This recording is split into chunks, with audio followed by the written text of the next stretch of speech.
بسم اللہ الرحمن الرحیم۔ محترم ناظرین، قیامت کے دن سورج اور چاند کو دوزخ میں کیوں ڈالا جائے گا؟ قیامت کے دن ایک عظیم اور حیرت انگیز دن ہوگا جس دن کائنات کی تمام نشانیاں تبدیل ہو جائیں گی۔ اس دن کی بہت سی نشانیاں اور واقعات احادیث اور قرآن مجید میں بیان کیے گئے ہیں۔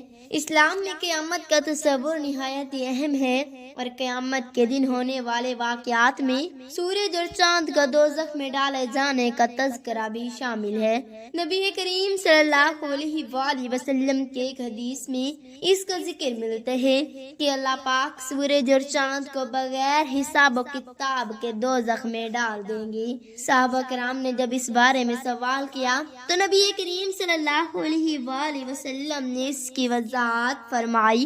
نبی کریم صلی اللہ علیہ وآلہ وسلم کی حدیث پاک میں آیا ہے کہ قیامت کے دن سورج اور چاند کو دوزخ میں ڈال دیا جائے گا۔ جب صحابہ کرام نے اس کی وجہ پوچھی تو آپ صلی اللہ علیہ وآلہ وسلم نے فرمایا، محترم ناظرین، اسلام میں قیامت کا تصور نہایت اہم ہے اور قیامت کے دن ہونے والے واقعات میں سورج اور چاند کا دوزخ میں ڈالے جانے کا تذکرہ بھی شامل ہے۔ قیامت کے دن، جسے یوم قیامت یا یوم الدین بھی کہا جاتا ہے، اسلام کے بنیادی عقائد بھی شامل ہیں۔ یہ دن دنیا کی تاریخ کا آخری دن ہوگا جب اللہ تعالیٰ اپنے عدل و انصاف کے مطابق ہر فرد کے اعمال کا حساب لے گا۔ اس ویڈیو میں ہم قیامت کے دن ہونے والے اہم واقعات، قرآن و سنت میں بیان کردہ علامات اور اس دن کے متعلق اسلامی تعلیمات کا تفصیلی جائزہ لیں گے۔ قیامت کی علامات۔ قیامت کی بڑی علامتیں اور نشانیوں کا ذکر قرآن اور حدیث میں موجود ہے۔ یہ علامت قیامت کے قریب وقوع پذیر ہوں گی اور انسانوں کو اس دن کی تیاری کی طرف متوجہ کریں گی۔ چند اہم علامات درج ذیل ہیں۔ دجال کی آمد۔ نبی کریم صلی اللہ علیہ وآلہ وسلم نے دجال کی آمد کو قیامت کی بڑی علامات میں شمار کیا ہے۔ دجال ایک جھوٹا مسیحا ہوگا جو لوگوں کو فریب دے گا۔ آپ صلی اللہ علیہ وآلہ وسلم نے فرمایا، میرے بعد کوئی بھی فتنہ دجال کے فتنے سے بڑا نہیں ہوگا۔ حضرت عیسیٰ علیہ السلام کا دوبارہ دنیا میں آنا بھی قیامت کی علامتوں میں شامل ہے۔ نبی کریم صلی اللہ علیہ وآلہ وسلم نے فرمایا، حضرت عیسیٰ علیہ السلام نازل ہوں گے اور دجال کا خاتمہ کریں گے۔ صحیح بخاری۔ قیامت کی ایک اور بڑی نشانی یہ ہے کہ سورج مغرب سے طلوع ہوگا۔ نبی کریم صلی اللہ علیہ وآلہ وسلم نے فرمایا، قیامت کے دن سورج مغرب سے طلوع ہوگا اور اس وقت کسی کی توبہ قبول نہیں ہوگی۔ صحیح مسلم۔ قیامت کے دن بڑی دھمک کے ساتھ سور پھونکا جائے گا جس سے تمام زندہ موجود چیزیں فنا ہو جائیں گی۔ قرآن مجید میں فرمایا گیا ہے، سور پھونکا جائے گا اور جو کچھ آسمانوں اور زمین میں ہے سب مر جائیں گے۔ قیامت کے دن لوگ قبروں سے اٹھیں گے اور اپنے اعمال کا حساب لینے کے لیے اللہ کے سامنے پیش ہوں گے۔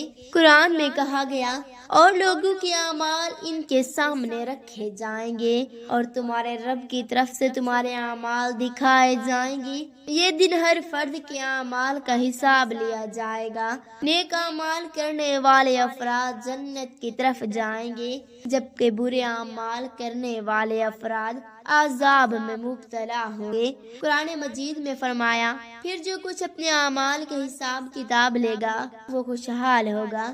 قیامت کے دن جنت اور دوزخ کو پیش کیا جائے گا۔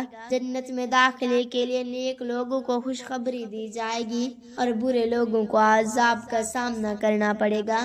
قرآن مجید میں ارشاد باری تعالی ہے، اور جو شخص اپنے رب کی بارگاہ میں کھڑا ہوگا وہ جنت میں داخل ہو جائے گا اور جو رب کی بارگاہ میں کھڑا ہوگا وہ دوزخ میں جائے گا۔ قیامت کی تیاری، تقوی اور پرہیزگاری۔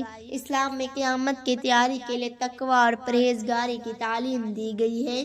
قرآن میں فرمایا، اے ایمان والو، اللہ سے ڈرو اور سچوں کے ساتھ ہو جاؤ۔ سورۃ توبہ۔ نیک اعمال اور توبہ۔ قیامت کی تیاری میں نیک اعمال انجام دینا اور توبہ کرنا بہت اہم ہے۔ نبی کریم صلی اللہ علیہ وآلہ وسلم نے فرمایا اللہ تعالیٰ توبہ کرنے والوں سے محبت کرتے ہیں اور ان کی توبہ قبول فرماتے ہیں۔ صحیح بخاری۔ قرآن تعلیمات کا مطالعہ، قرآن اور حدیث کا مطالعہ کرنا اور ان پر عمل کرنا قیامت کی تیاری کے لیے ضروری ہے۔ نبی کریم صلی اللہ علیہ وآلہ وسلم نے فرمایا قرآن کا علم حاصل کرو کیونکہ یہ قیامت کے دن تمہارے لیے شفاعت کرے گا۔ مسند احمد۔ قیامت کا دن یقیناً ایک عظیم دن ہوگا جب ہر فرد کے اعمال کا حساب ہوگا۔ اسلامی تعلیمات کے مطابق یہ دن اللہ تعالیٰ کی عظمت، عدل اور انصاف کا اظہار کرے گا۔ ہر فرد کو اپنے اعمال کا بدلہ ملے گا اور یہ دن دنیا کی زندگی کے اختتام اور آخرت کی زندگی کا آغاز ہوگا۔ نبی کریم صلی اللہ علیہ وآلہ وسلم کی ایک حدیث میں اس کا ذکر ملتا ہے کہ اللہ پاک سورج اور چاند کو بغیر حساب و کتاب کے دوزخ میں ڈال دیں گے۔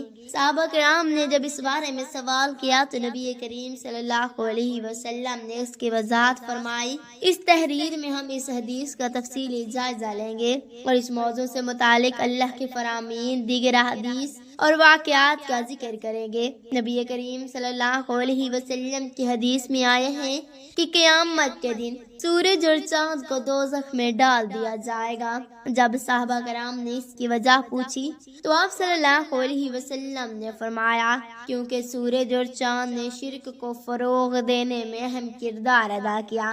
قدیم اقوام اور مذہب میں اکثر سورج اور چاند کی عبادت کی جاتی ہے اور انہیں معبود سمجھا جاتا ہے۔ قرآن کریم میں بھی اللہ تعالیٰ نے فرمایا سورج اور چاند کی عبادت نہ کرو بلکہ اس اللہ کی عبادت کرو جس نے انہیں پیدا کیے ہیں۔ یہ آیات واضح کرتی ہے کہ انسانوں کو سورج اور چاند کو معبود ماننے سے روکا گیا ہے کیونکہ یہ دونوں اللہ کی مخلوق ہیں اور ان کی عبادت شرک کے زمرے میں آتی ہے۔ اسلام میں شرک کو سب سے بڑا گناہ قرار دیا گیا ہے۔ قرآن کریم میں اللہ تعالیٰ نے متعدد بار اس بات کی تاکید فرمائی کہ شرک ایک ناقابل معافی گناہ ہے جب تک کہ بندہ اس سے توبہ نہ کر لے۔ ایک مشہور واقعہ حضرت یوشع بن نون علیہ السلام کا ہے جس میں سورج کے وقت کو اللہ تعالیٰ نے ایک خاص مقصد کے لیے روکا تھا۔ یہ واقعہ صحیح بخاری میں مروی ہے۔ حضرت یوشع بن نون علیہ السلام حضرت موسیٰ علیہ السلام کے بعد بنی اسرائیل کے نبی تھے۔ اللہ نے آپ کو بہت سی فتوحات عطا فرمائی۔ ایک مرتبہ جب حضرت یوشع بن نون ایک شہر کو فتح کرنے جا رہے تھے تو وہ دن کے اختتام پر پہنچے اور سورج غروب ہونے والا تھا۔ چونکہ یہ جنگ اللہ کے حکم کے مطابق تھی اور آپ چاہتے تھے کہ جنگ کی تکمیل دین ہی میں ہو جائے، اس لیے آپ نے اللہ تعالی سے دعا کی کہ سورج کو روکا جائے تاکہ وہ جنگ مکمل کر سکے۔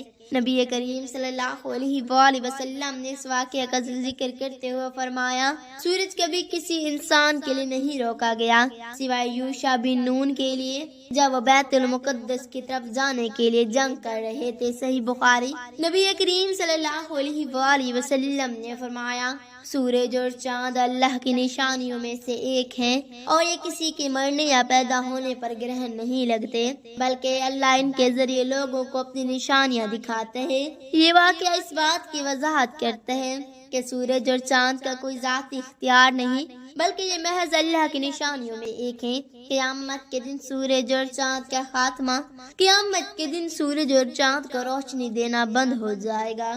سورۃ تکویر میں فرمایا گیا ہے جب سورج لپٹ دیا جائے گا اور ستارے بے نور ہو جائیں گے۔ یہ آیات اس بات کی نشاندہی کرتی ہے کہ قیامت کے دن اللہ کی قدرت سے یہ دونوں چیزیں بیکار ہو جائیں گی اور پھر ان کا انجام دوزخ میں ہوگا۔ قیامت کے دن سورج اور چاند کو دوزخ میں ڈالے جانے کی وجہ یہ ہے کہ اللہ کی مخلوق ہوتے ہوئے بھی یہ دونوں مشرکین کے لیے معبود بنے رہے۔ اللہ تعالیٰ اس دن ان کا خاتمہ کر کے یہ بات ظاہر کرے گا کہ وہ محض اللہ کے حکم کے تابع تھے اور ان کی عبادت کرنے والے شرک کے مرتکب ہوئے۔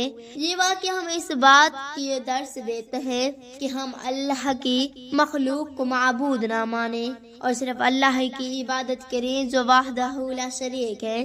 اللہ تعالی ہمیں قیامت کے دن کے ہولناک عذاب سے بچائے، آمین ثم آمین۔ اس بات میں کوئی شک نہیں کہ موت تو ہر ایک کو آ کر ہی رہتی ہے۔ کسی کو اچانک موت آتی ہے، مثلا کسی حادثے کے سبب یا قدرتی آفات کے سبب، جن میں زلزلے، سیلاب، آندھی طوفان اور دوسرے وبائی امراض شامل ہیں۔ تو کسی کو بیماری میں، تو کسی کو گھر کے بستر میں، تو کسی کو مسجد میں۔ موت سے انکار نہیں کیا جا سکتا۔ موت کسی کی ٹلتی نہیں۔ جب اس کا وقت آ جائے تو چاہے بادشاہ ہو یا غلام، امیر ہو چاہے فقیر، سفیر ہو چاہے مشیر، یہ کسی کو نہیں بخشتی۔ چاہے زمین کے اندر چھپ جائیں یا آسمان کی وسعتوں میں محفوظ ہو جائیں، لیکن موت جو ہے جب اس کا وقت آ جائے تو آ کر ہی رہتی ہے۔ حضور صلی اللہ علیہ وآلہ وسلم نے فرمایا، اللہ تعالیٰ تجھے ہدایت پر قائم رکھے، آمین۔ اللہ تعالیٰ ہمیں حضور اکرم صلی اللہ علیہ وسلم کی سنت پر عمل پیرا ہونے کی توفیق عطا فرمائے، اور ہمیں اسلامی تعلیمات کو سیکھنے اور سکھانے کی توفیق عطا فرمائے، آمین ثم آمین۔